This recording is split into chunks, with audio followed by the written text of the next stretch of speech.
बैठ जाइए। आज संसद के इस मानसून सत्र के शुभारंभ पर आप सभी का हार्दिक स्वागत है। मुझे आशा है आप सभी संसद की कार्यवाही को सुचारू रूप से चलाने में मेरा पूरा सहयोग देंगे व संसदीय गरिमा को बनाए रखेंगे। महासचिव जी, नवनिर्वाचित सदस्यों को शपथ दिलाई जाए। मैं किसान हरियाणा लोकसभा क्षेत्र से नवनिर्वाचित सांसद मिस सोनिका को शपथ ग्रहण करने के लिए आमंत्रित करती हूँ।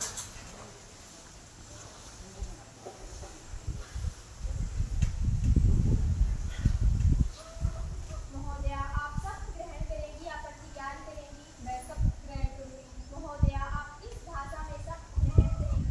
जी, हिंदी में।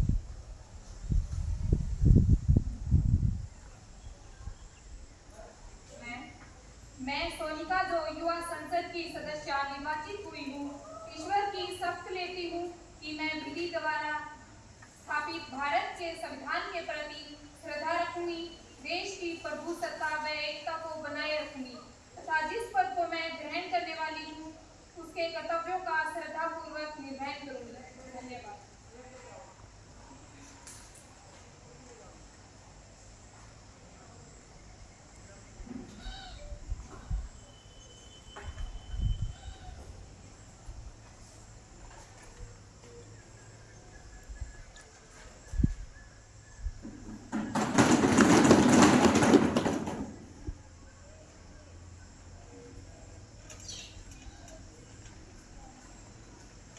अब मैं प्रीत कौर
प्रधानमंत्री जी, अपने नए मंत्रिमंडल के नए मंत्रियों का परिचय सदन से करवाइए।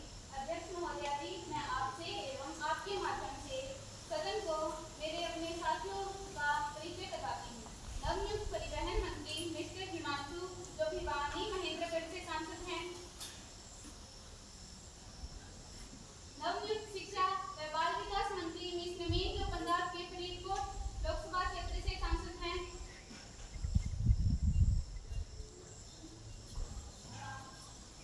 आज हमारे बीच जापान के गृह मंत्री मिस्टर सुमित व उनके साथी सदन में उपस्थित हैं। मैं उनका सदन में हार्दिक स्वागत करती हूँ। महासचिव जी, आज के सदन की कार्यवाही को आरंभ किया जाता है। कृपया पर्सन सूची व आज का एजेंडा सभासदों में बांटा जाए। जी अध्यक्ष महोदया, पर्सन सूची व आज का एजेंडा सभासदों में बांटा जा रहा है।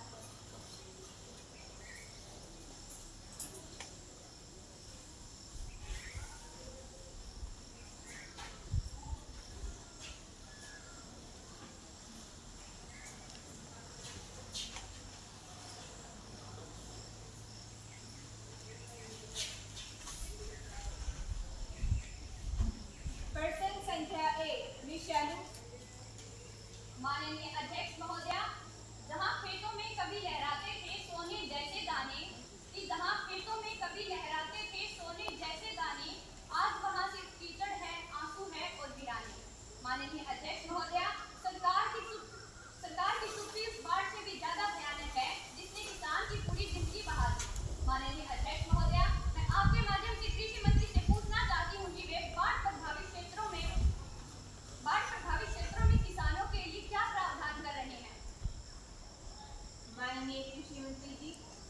माननीय अध्यक्ष महोदया, मैं आपके माध्यम से विपक्षी सांसद को यह बताना चाहती हूँ कि हाँ, सरकार ने बाढ़ प्रभावित क्षेत्रों के लिए रुपए 3000 करोड़ की विशेष सहायता योजना शुरू की है, जिसके अंतर्गत खेतों में से पानी को निकालकर नदियों में बहाया जाएगा और खराब फसल का मुआवजा दिया जाएगा। क्या आप कुछ पूरा प्रश्न पूछना चाहेंगे? जी हाँ अध्यक्ष महोदया, मैं आपके माध्यम से कृषि मंत्री से यह पूछना चाहती हूँ कि यह सहायता सीधे किसानों के बैंक खातों में पहुँचाई जाएगी या किसी एजेंसी के माध्यम से। माननीय कृषि मंत्री जी। अध्यक्ष महोदया, सहायता सीधे लाभार्थियों के खातों में डीबीटी प्रणाली के तहत भेज दी जाएगी। मिस तनीषा ने एक अल्प सूचना प्रश्न प्रस्तुत किया है। कृपया पूछें। माननीय अध्यक्ष महोदया, मैं आपके माध्यम से ऊर्जा मंत्री से पूछना चाहती हूँ कि क्या सरकार कोयले की कमी के कारण बिजली संकट की स्थिति से अवगत है? यदि हाँ, तो क्या कदम उठाए गए हैं? ऊर्जा मंत्री जी। माननीय अध्यक्ष महोदया, सरकार को देश में बिजली संकट की आशंका और कोयले की आपूर्ति से उत्पन्न चुनौतियों की पूरी जानकारी है। इस संबंध में सरकार ने ठोस कदम उठाए गए हैं। सरकार ने एक उच्च स्तरीय टास्क फोर्स गठित की है जो कोयला आयात की मांग और आयात की दैनिक निगरानी कर रही है। कोयले की रेल आपूर्ति भी बढ़ाई गई है ताकि विद्युत संयंत्रों तक शीघ्र कोयला पहुंच सके। एनटीपीसी और अन्य पीएसयू को आवश्यकता अनुसार विदेशों से कोयला आयात की अनुमति दी गई है।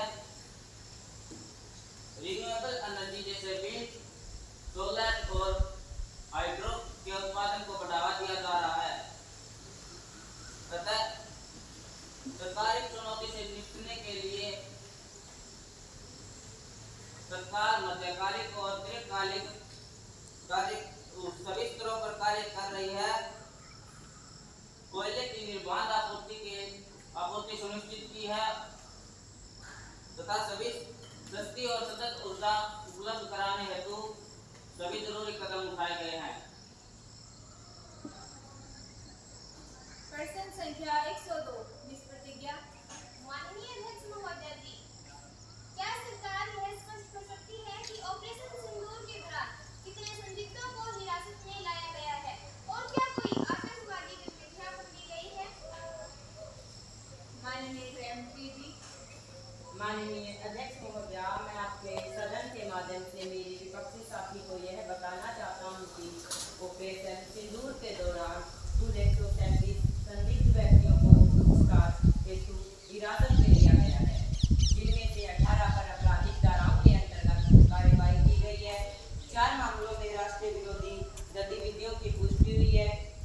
जांच NRA के माध्यम से की जा रही है। प्रश्न संख्या 103 मिस मनीषा। माननीय अध्यक्ष महोदया, मैं आपके माध्यम से कृषि मंत्री से यह पूछना चाहती हूँ कि विकसित भारत 2047 में कृषि ग्रामीण विकास की क्या भूमिका होगी। माननीय कृषि मंत्री जी। अध्यक्ष महोदया, मैं आपके माध्यम से विपक्षी साथी को यह बताना चाहती हूँ कि कृषि भारतीय अर्थव्यवस्था की रीढ़ है और किसान उसकी आत्मा है। पिछले 11 वर्षों में कृषि में क्रांति हुई है। हाल ही में कैबिनेट ने धन धान्य योजना को मंजूरी दी। 10 साल में कृषि में 40% से ज्यादा उत्पादन 3,300 लाख टन पहुंचने की संभावना है। गांव विकसित होगा तभी देश विकसित होगा, यह बात प्रधानमंत्री जी अच्छी तरह से जानते हैं। हम इसी दिशा में काम कर रहे हैं। माननीय अध्यक्ष महोदया जी, माननीय कृषि मंत्री जी ने धन धान्य योजना का जिक्र किया। इसे कृषि मंत्री पूरे देश के साथ साझा करें। माननीय कृषि मंत्री जी। अध्यक्ष महोदया, मैं विपक्षी साथी को यह समझाना चाहूंगी कि कल ही कैबिनेट ने प्रधानमंत्री धन धान्य योजना को मंजूरी दी, जो 2025-26 से 6 वर्षों तक 100 जिलों में लागू होगी। उत्पाद बढ़ेगा, सिंचाई बेहतर होगी, भंडारण मजबूत होगा और किसानों को ऋण में सहूलियत होगी। माननीय अध्यक्ष महोदया, मैं आपके माध्यम से कृषि मंत्री से यह पूछना चाहूंगी कि वे ट्रम्प टैरिफ के बारे में क्या कहेंगे। माननीय अध्यक्ष महोदया, मैं यह समझाना चाहूंगी कि किसानों का हित उनकी आर्थिक सुरक्षा और सर्वोच्च प्राथमिकता है। इससे कोई समझौता नहीं होगा। प्रश्न संख्या 104 मिस नेहा। माननीय अध्यक्षा जी, मैं सत्ता पक्ष से यह पूछना चाहूंगी कि सत्ता पक्ष को यह बताना चाहूंगी कि युवाओं में बढ़ती नशे की लत व तस्करी कोई सामान्य विषय नहीं है। आज का युवा नशे की गिरफ्त में जा रहा है। इस राज्यवादी समस्या पर प्रधानमंत्री जी आपकी सरकार की स्थिति को स्पष्ट करें कि वे नशा तस्करी को रोकने के लिए क्या कदम उठा रही हैं। माननीय प्रधानमंत्री जी। माननीय अध्यक्षा जी, मेरे विपक्षी साथियों के द्वारा उठाए गए नशे के प्रति सवालों को सुनकर मेरे मन में 2 पंक्तियां आ रही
कार्यवाही है एक प्रयोग के तौर पर देख रहे हैं वह HKRNL युवाओं को सीधी भर्ती में शामिल किया गया है।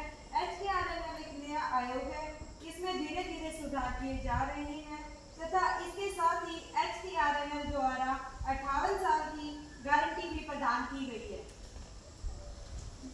माननीय सभासदों, शून्यकाल समाप्त होता है। खजाना प्रश्न प्रस्ताव शुरू होता है। माननीय अध्यक्ष महोदया, मैं आपके सदन के माध्यम से माननीय महिला एवं बाल विकास मंत्री जी से पूछना चाहती हूँ कि आपकी सरकार महिलाओं के लिए क्या प्रावधान कर रही है। जैसा कि हाल ही में कोलकाता की डॉक्टर के साथ बलात्कार की घटना घटी है और चर्चा का मुद्दा तो यह है कि घटना के समय वह अस्पताल में मौजूद थी। यदि महिलाएं अस्पताल में भी सुरक्षित नहीं हैं, तो अन्य महिलाएं तो और भी ज्यादा असुरक्षित हैं। तो मैं माननीय महिला एवं बाल विकास मंत्री जी से पूछना चाहती हूँ कि आपकी सरकार महिलाओं की सुरक्षा के लिए क्या कर रही है।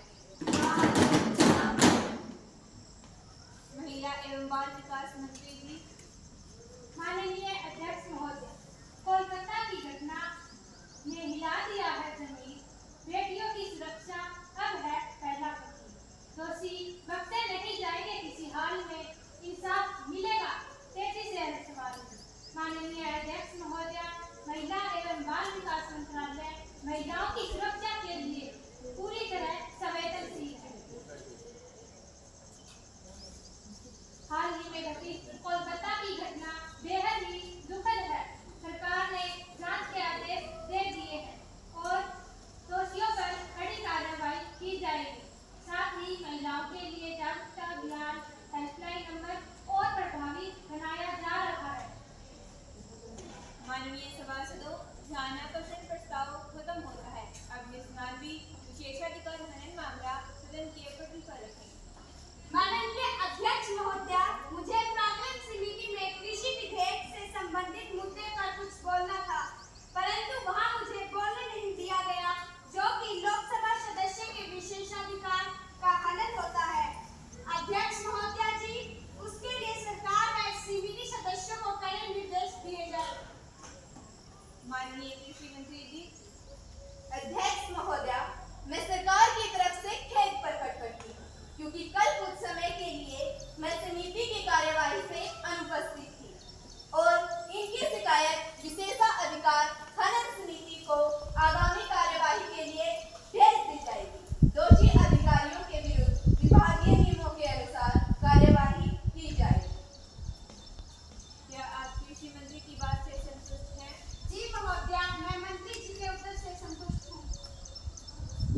माननीय सभासदों, अब मिस्टर सुरेश काम रोको प्रस्ताव पेश करेंगे। कृपया अपनी बात रखिए। आदरणीय अध्यक्ष महोदया, मैं काम रोको प्रस्ताव लाता हूँ क्योंकि देश के कई हिस्सों में हुई भारी बारिश से बाढ़ आ गई है और भारी बाढ़ से जनता त्राही कर रही है और हजारों लोग बेघर हो चुके हैं। मैं मांग करता हूँ कि संसद की सामान्य कार्यवाही रोकी जाए और इस गंभीर मुद्दे पर तत्काल चर्चा की जाए। आपकी चिंता उचित है।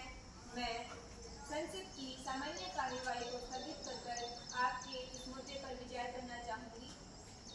माननीय अध्यक्ष महोदया, विपक्ष का यह रवैया हर बार का है। कोई भी आपदा हो, बस काम रोको प्रस्ताव लाकर हमारी सरकार को कटघरे में खड़ा करना है। क्या उन्हें यह दिखाई नहीं दे रहा कि हमारी टीम राहत कार्य में लगी हुई है। हम गरीबों के लिए घर बनवा रहे हैं और बाढ़ के कारण खराब हुई फसलों पर मुआवजा भी दे रहे हैं। आदरणीय अध्यक्ष महोदया, हम सरकार पर आरोप नहीं लगा रहे, हम जवाबदेही की मांग कर रहे हैं।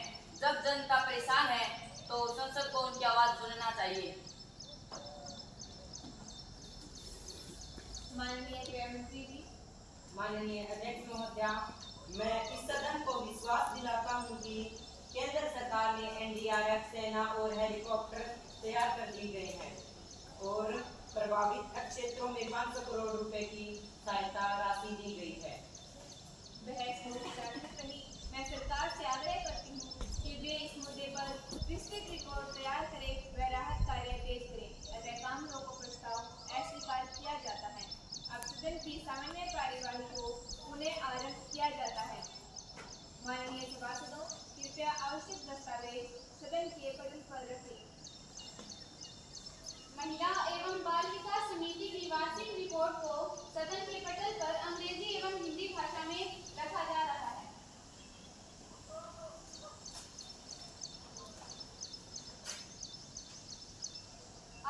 कार्यवाही से संबंधित सरकार की रिपोर्ट को सदन के पटल पर हिंदी एवं अंग्रेजी भाषा में रखा जा रहा है। विमान दुर्घटना मामले की सर्व समिति की रिपोर्ट को सदन के पटल पर हिंदी एवं अंग्रेजी भाषा में रखा जा रहा है।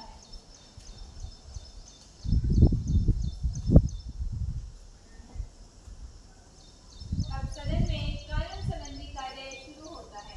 माननीय स्वास्थ्य मंत्री मानसिक स्वास्थ्य संरक्षण विधेयक 2025 संसद के सामने पेश करें।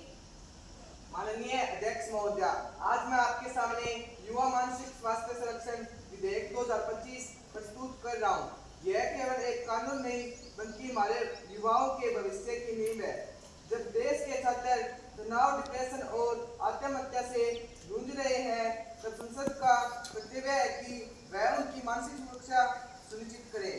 परीक्षा में असफलता से उत्पन्न अवसाद से 12वीं कक्षा का अमन अपेक्षित अंक नहीं ला पाया, जिस कारण उसने मौत को गले लगाया। रिया कॉलेज की होशियार छात्रा थी, परंतु इंस्टाग्राम पर दूसरों की परफेक्ट जिंदगी देखकर उसे लगा कि उसकी जिंदगी बेरंग है। वह अपना आत्मविश्वास खो बैठी। निखिल एक रचनात्मक दिमाग का छात्र है जो ग्राफिक डिजाइनिंग करना चाहता था, लेकिन उसके माता पिता ने उसे इंजीनियरिंग में दाखिला लेने को मजबूर किया। निखिल अकेलेपन व निराशा का शिकार हो गया। राहुल एक मध्यम वर्गीय परिवार से था। कॉलेज खत्म होने के बाद नौकरी नहीं मिली और उस पर घर की जिम्मेदारियों का बोझ आने लगा। वह हर वक्त चिंता में रहने लगा और आत्मविश्वास खो बैठा। उस प्रकार आज का युवा बेरोजगारी, अस्थिर भविष्य, रिश्तों का टूटना, पसंद का करियर ना मिलना, सोशल मीडिया पर की गई तुलना, परीक्षा परिणामों का दबाव आदि के कारण मानसिक तनाव का शिकार हो रहा है। ऐसे तमाम उदाहरण समाज में है। जब देश के छात्र तनाव, डिप्रेशन और आत्महत्या से जूझ रहे हो, तब संसद का कर्तव्य है कि वह उनकी मानसिक सुरक्षा सुनिश्चित करे। द्वितीय वाचन में अब सदन इस विधेयक की प्रत्येक धारा पर विचार करेगा। इस विधेयक की प्रस्तावना इस प्रकार है। यह विधेयक भारतीय गणराज्य के युवाओं के मानसिक स्वास्थ्य को सुदृढ़ करने, तनाव, अवसाद, आत्महत्या और अन्य मानसिक समस्याओं से उनकी रक्षा करने हेतु आवश्यक परामर्श सेवाएं, शिक्षा एवं सहायता प्रणाली स्थापित करने के लिए पारित किया जाएगा। विधेयक का उद्देश्य मानसिक स्वास्थ्य को युवाओं का मौलिक अधिकार घोषित करना। विधेयक का पहला उद्देश्य स्कूलों, कॉलेजों और विश्वविद्यालयों में परामर्श केंद्र स्थापित करना। दूसरा उद्देश्य मानसिक स्वास्थ्य पर जागरूकता अभियान चलाना। तीसरा उद्देश्य आत्महत्या की घटनाओं को रोकने के लिए हेल्पलाइन और तत्काल सेवा तंत्र बनाना। चौथा उद्देश्य हर शिक्षा संस्थान में मानसिक स्वास्थ्य प्रशिक्षित काउंसलर की नियुक्ति। पांचवा उद्देश्य सोशल मीडिया और स्क्रीन टाइम की निगरानी और दिशा निर्देश। इस विधेयक की प्रमुख धाराएं: धारा 1 मानसिक स्वास्थ्य, युवा काउंसिल, संस्थान आदि की स्पष्ट परिभाषा। धारा 2 अधिकार का प्रावधान, हर छात्र को मुफ्त मानसिक परामर्श का अधिकार। धारा 3 संस्थानों की जिम्मेदारी, हर विद्यालय और महाविद्यालय में कम से कम प्रशिक्षित काउंसलर अनिवार्य होगा। धारा 4 हेल्पलाइन नंबर 24 घंटे निःशुल्क राष्ट्रीय मानसिक स्वास्थ्य हेल्पलाइन। धारा 5 बजटीय प्रावधान, सरकार हर जिले में एक यूथ वेलनेस सेंटर स्थापित करेगी। धारा 6 दंड प्रावधान, यदि कोई संस्था इन नियमों का पालन नहीं करती तो उस पर 50,000 तक का जुर्माना लगेगा। मैं सभी माननीय सदस्यों से अनुरोध करता हूं कि वे इस विधेयक का समर्थन करें।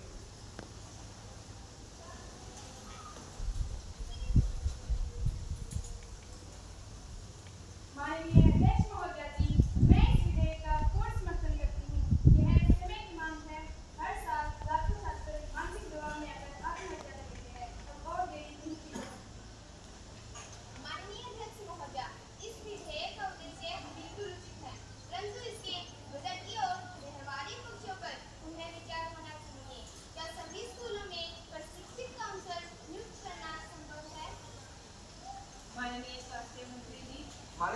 अध्यक्ष महोदय, भारत की 60% जनसंख्या युवा है, परंतु चिंता का विषय यह है कि हर 7 में से एक युवा मानसिक स्वास्थ्य समस्याओं से जूझ रहा है।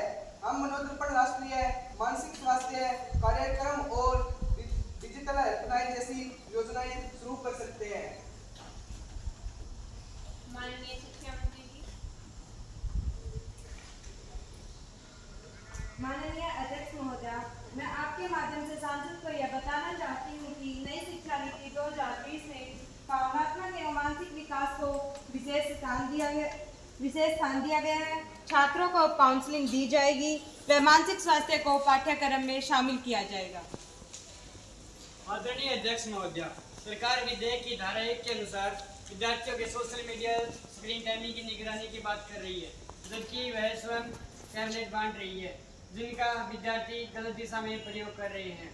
100 में से 10 बच्चे ही इनका सही दिशा में प्रयोग कर रहे हैं, बाकी सब सोशल मीडिया के शिकार हो रहे हैं। सरकार खुद युवाओं के भविष्य के साथ खिलवाड़ कर रही है। माननीय शिक्षा मंत्री जी।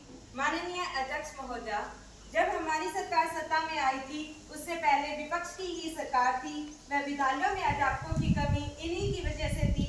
इसीलिए हमने विद्यार्थियों का पाठ्यक्रम समय पर पूरा करवाने के लिए व शिक्षा को रोचक बनाने के लिए टैबलेट बांटे थे, अर्थात इनका यह आरोप गलत है। आदरणीय अध्यक्ष महोदय, सवाल यही है कि सरकारी सुविधाएं कितने युवाओं को मिलेगी। शहरों में मानसिक स्वास्थ्य से संबंधित सरकारी व निजी क्लिनिक है। क्या ग्रामीण भारत में हर कॉलेज में एक मानसिक स्वास्थ्य केंद्र सरकार खोल पाएगी? यह कार्यवाही केवल कागजों तक ही रहेगी या सरकार अपने उद्योगपति साथियों के साथ ही लाभ पहुंचाएगी? माननीय शिक्षा मंत्री जी। माननीय अध्यक्ष महोदय, आज के युवाओं के मानसिक स्वास्थ्य से संबंधित है। यह युवाओं को उज्जवल भविष्य की राह दिखाता है। मैं अपने साथी सांसद को बताना चाहती हूँ कि इस विधेयक की प्रत्येक कार्यवाही व इसमें शामिल एजेंसियां पूरे देश के साथ साझा की जाएगी। युवाओं को इसे लागू करने में शामिल किया जाएगा ताकि उनमें सकारात्मक विचार पनप सके। इस विधेयक का द्वितीय वाचन समाप्त होता है और तृतीय वाचन आरंभ होता है। माननीय जी, मतदान की प्रक्रिया आरंभ की जाएगी। जी अध्यक्ष महोदय।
इस बिल के पक्ष में 25 तथा विपक्ष में 12 वोट पड़े हैं।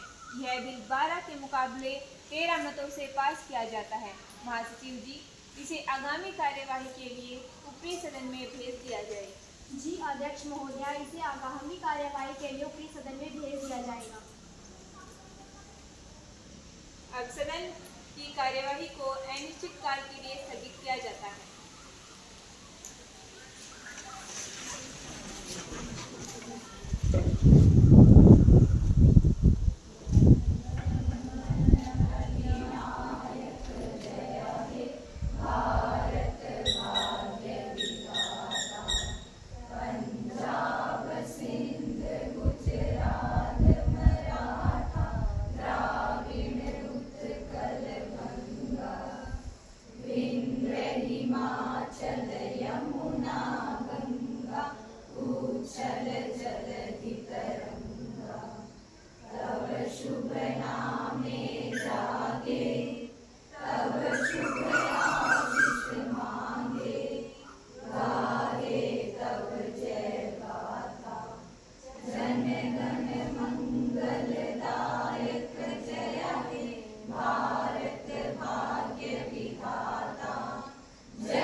आज जो हमारा युवा संसद का प्रोग्राम था, ठीक है, इसके ये बहुत ही अच्छा रहा आपकी तरफ से।